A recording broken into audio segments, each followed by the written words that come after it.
Hello, good morning to all of a student. आज हम लोग सॉल्यूशन चैप्टर में ही आगे बढ़ते हैं। सबसे पहले हमने पार्ट 1 बनाया था, फिर पार्ट 2 बनाया था, फिर पार्ट 3 और पार्ट 4।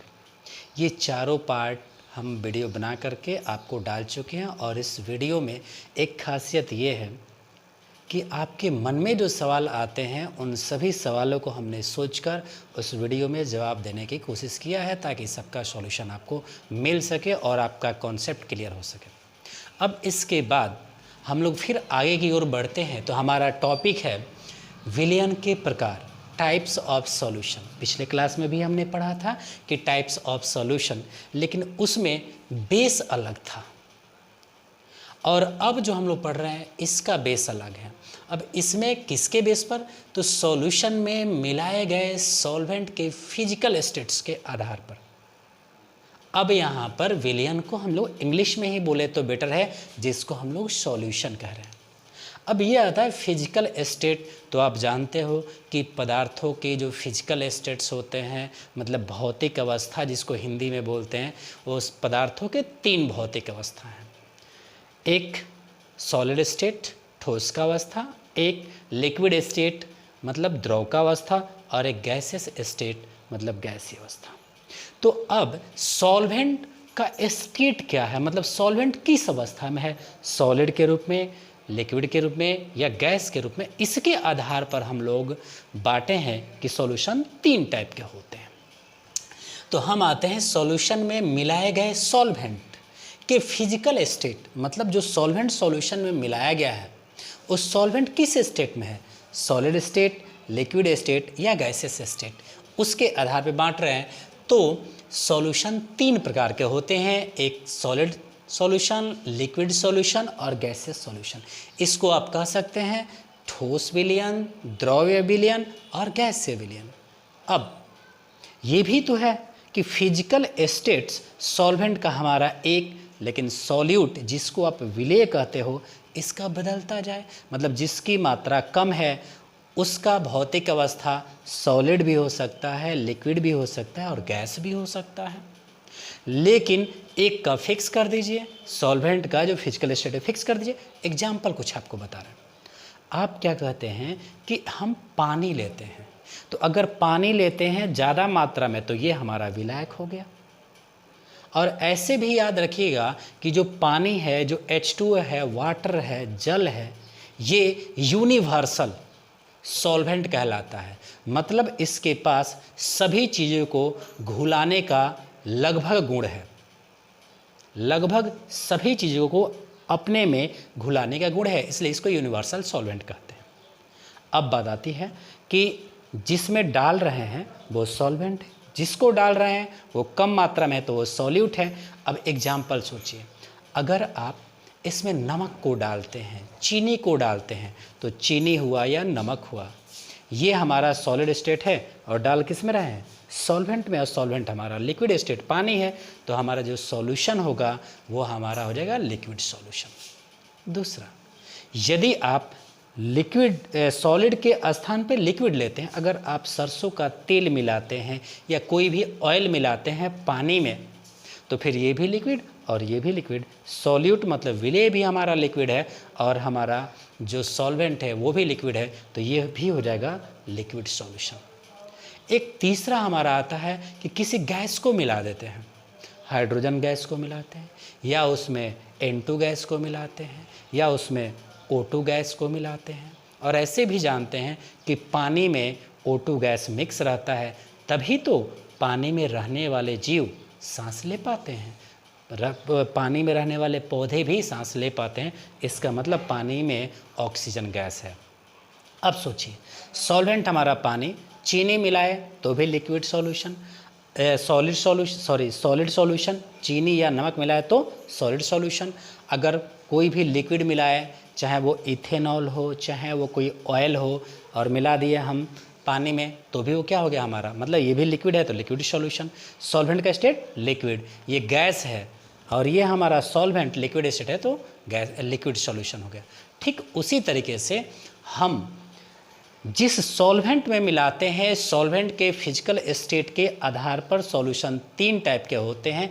इसी तरीके से आप देखिए कि यहाँ पे हमने लिया है टाइप्स ऑफ सॉल्यूशन। तो टाइप्स ऑफ सॉल्यूशन में आपको 3 टाइप के जो सॉल्यूशन है, solid solution, liquid solution, gaseous solution, इसको ठोस विलयन, द्रव्य विलयन और गैसियस विलयन या गैसीय विलयन।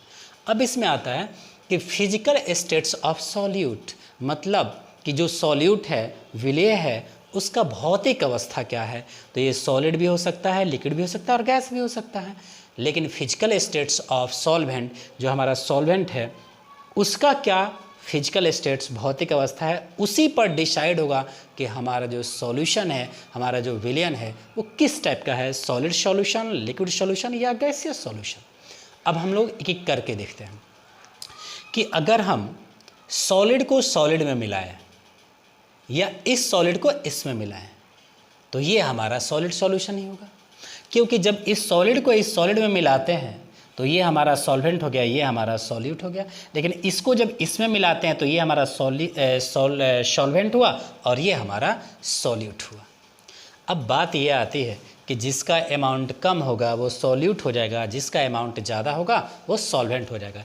यहाँ पर हमने सॉलिड को सॉलिड में मिलाया है। इसका एक एग्जाम्पल कि कॉपर को गोल्ड में मिलाया गया है, कॉपर का गोल्ड में सॉल्यूशन, मतलब कॉपर जो है वो कम मात्रा में है और गोल्ड जो है हमारा वो अधिक मात्रा में है, तो ये सॉल्वेंट हो गया और ये हमारा सॉल्यूट हो गया।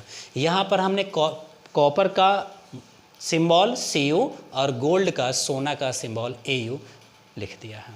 दूसरा आता है कि अगर हम लिक्विड को सॉलिड में मिलाते हैं तो ये हमारा लिक्विड फॉर्म में रहेगा कौन, सॉल्यूट का फिजिकल स्टेट, और सॉल्वेंट हमारा है सॉलिड। यहाँ पे हमने पारा, मरकरी का नाम सुनेंगे, उसका फार्मूला है, उसका सिंबल है Hg, और इसको मिलाए हैं सोडियम और इसके सॉल्यूशन को बोलते हैं अमालगम। एक चीज़ आपको बताना चाहेंगे यहाँ पे कि अमालगम क्या है।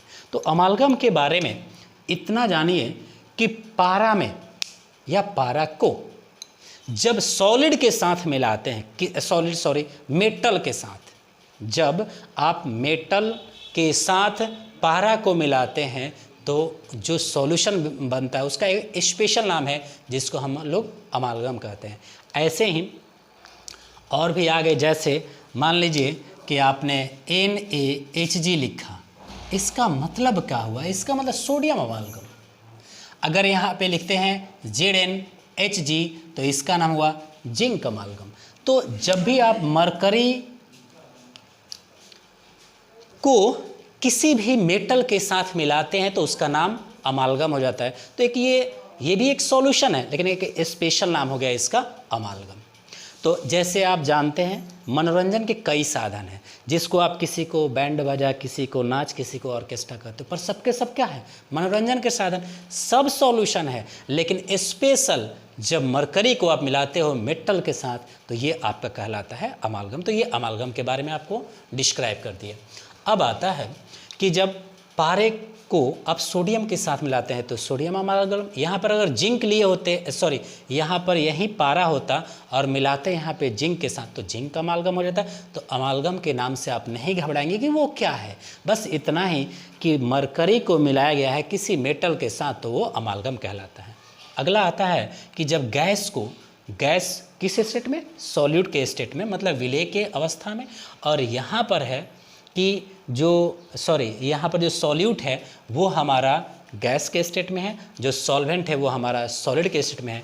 तो जैसे यहाँ पे हाइड्रोजन गैस को लिया गया है और पैलेडियम यहाँ पे सॉलिड स्टेट में मेटल है, तो जब H2 गैस को पैलेडियम के साथ मिलाते हैं तब हमारा सॉलिड सॉल्यूशन ही बनेगा।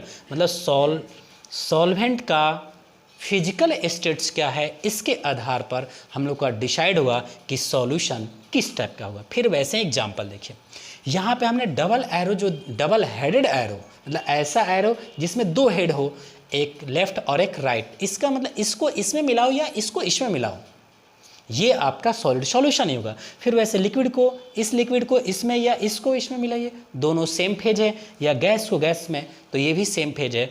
तो यहाँ पर ये हमेशा आपको लिक्विड सॉल्यूशन होगा, ये हमेशा दोनों सॉलिड है तो सॉलिड सॉल्यूशन होगा, और ये गैस है तो हमेशा गैसीय सॉल्यूशन होगा। अब यहाँ पे आता है कि सॉलिड को लिक्विड में मिलाते हैं। सॉलिड को, ग्लूकोज हमारा सॉलिड है, ग्लूकोज का फार्मूला C6H12O6, याद रखेंगे, ग्लूकोज हो या फ्रुक्टोज हो, दोनों का फार्मूला C6H12O6 होता है। दोनों में अंतर क्या है ये हम आगे डिसाइड करेंगे। तो glucose C6H12O6 glucose solid form में है, जो आप ग्लूकोज खरीद के भी लाते हैं और पानी में मिला के पीते हैं। H2O हमने लिखा है पानी की जगह, तो H2O के साथ सॉल्यूशन जो बनाते हो तो ये सॉलिड को मिला दिए लिक्विड में, तो हमारा सॉल्वेंट स्टेट लिक्विड हुआ, तो ये हो गया लिक्विड सॉल्यूशन।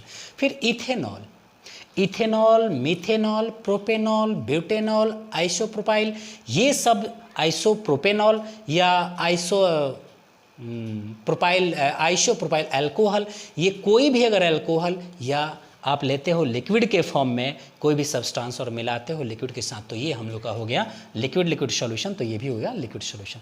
मतलब हमारा जो भी डिसाइड होगा वो सॉल्वेंट के फिजिकल स्टेट से ही डिसाइड होगा। तो ये तीनों टाइप के सॉल्यूशन कहलाएंगे लिक्विड सॉल्यूशन। इन तीनों का फिजिकल स्टेट सॉलिड, तो सॉलिड सॉल्यूशन। अब यहाँ पे गैस लिक्विड, यही हम आपको बता रहे थे कि ऑक्सीजन गैस ऑलरेडी मिक्स है वाटर के साथ। यदि कोई आपसे ये सवाल करता है प्रूफ करो कि वाटर में ऑक्सीजन है, तो आपका जवाब होगा कि बिल्कुल हम लोग जानते हैं कि उसमें पानी में जीव भी रहते हैं, पौधे भी रहते हैं, और ये दोनों सजीव हैं, चाहे वो पौधा हो चाहे वो कोई भी जीव हो। और ये दोनों जब सजीव हैं तो ये सांस भी लेते हैं, और सांस में जब भी लेता है कोई सजीव तो हमेशा वो ऑक्सीजन ही लेता है। तो पानी में रहने वाला कोई पौधा, शैवाल या कोई भी चीज़ हो जो पानी में रहता है, मतलब कोई भी सजीव, तो वो हवा कहाँ से लेता है? ऑक्सीजन जो लेता है सांस में, वो कहाँ से लेता है? तो पानी से लेता है। इसका मतलब हुआ कि पानी में H2O में, जल में O2 मिक्स है। तो ये हो गया कि ऑक्सीजन का H2O के साथ जो सॉल्यूशन है वो हमारा लिक्विड सॉल्यूशन। अब गैस में आते हैं। सॉलिड को गैस में मिला के देखिए, लिक्विड को गैस में मिला के देखिए, और गैस को गैस में मिला के देखिए। सॉलिड को जब लिक्विड में, सॉलिड को जब आप गैस में मिलाते हो, जैसे कपूर, कपूर का फार्मूला आपको लिख दिए C10H16O। अब क्या होता है कि कपूर को जब आप मिलाते हो N2 गैस के साथ, तो ये हो गया हमारा सॉलिड और ये हो गया गैस, तो ये हमारा हो गया गैसेस सॉल्यूशन, क्योंकि सॉल्वेंट का स्टेट हमारा गैस है। दूसरा आता है कि लिक्विड को आप गैस में मिलाते हो, क्लोरोफॉर्म लिक्विड के फॉर्म में होता है, ब्रोमीन भी लिक्विड के फॉर्म में होता है, और N2 गैस के साथ जब आप मिलाते हो तो सॉल्वेंट का स्टेट हमारा गैस है, तो ये भी हमारा गैसेस सॉल्यूशन होगा। फिर यहाँ गैस को गैस मिलाते हो, O2 देखिएगा ध्यान से, कपूर का N2 के साथ, क्लोरोफॉर्म का N2 के साथ, अगर लैंग्वेज बदल दे N2 का क्लोरोफॉर्म के साथ, तो फिर ये हमारा चेंज हो जाएगा। लेकिन यहाँ पे हमने लिखा है O2 एवं N2, मतलब O2 को N2 में या N2 को O2 में मिलाओ।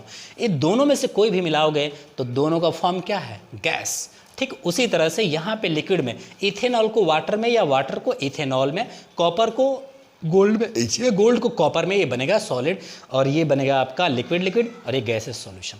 तो यहाँ हो गया O2 एवं N2 का सॉल्यूशन जो हमेशा गैसेस सॉल्यूशन। नोट में हमने लिखाने की कोशिश किया है कि ये 9 जो सॉल्यूशन हुए, solid solid solid, liquid solid और गैस सॉलिड। चौथा हुआ हमारा solid in liquid, liquid in liquid, gas in liquid. सातवां हमारा स्टार्ट होता है gas, solid in gas, liquid in gas, gas in gas. तो ये टोटल हो गए आपको 9। लेकिन 9 में इसके साथ नोट हमने लगाया। नोट लगाने का मतलब कुछ विशेष बात है। विशेष बात ये है कि गैस को गैस में जब भी मिलाओगे वो हमेशा समांगी ही बनेगा। हम मिलाने की बात कर रहे हैं, हम ये बात नहीं कर रहे समांगी मिलाओ या विषमांगी मिलाओ कि मतलब कम एकदम सभी जगह विलयन में समान है या असमान। हम करेंगे गैस को गैस में जब भी मिलाओगे वो हमेशा समांगी मिश्रण ही होता है। रीजन ये है कि गैस कोई भी हो उसमें वांडर वाल्स फोर्स होते हैं, कोई भी गैस हो वांडर वाल्स फोर्स होते हैं। और जब इंटरमोलिकुलर वांडर वाल्स फोर्स होंगे तो इस गैस का और इस गैस का दोनों में जो मोलिक्यूल के बीच जो फोर्स है वो सेम है, तो इसीलिए हमेशा वो समांगी ही बनेगा। लेकिन अगर इसमें और इसमें देखते हैं तो ये हमेशा समांगी बने इसका कोई ज़रूरत नहीं है। ये मिलाने पर डिपेंड करता है कि हम किस तरीके से मिलाते हैं। अगर मिलाने का तरीका बदल देंगे तो वो विषमांगी मिश्रण भी हो सकता है, समांगी भी हो सकता है, लेकिन विलयन तभी कहलाएगा जब हमेशा समांगी मिश्रण हो। इस वीडियो में हमने आपको इतना बताया और इसके बाद अब आपको विलयन को मापने का तरीका बताएंगे। जो यहाँ पे विलयन का जो मापा जाता है ना, उसको हम लोग सांद्रता शब्द से डिनोट करते हैं। तो नेक्स्ट वीडियो में हम लोग मिलेंगे इसी के साथ, तब तक आपको बहुत बहुत धन्यवाद।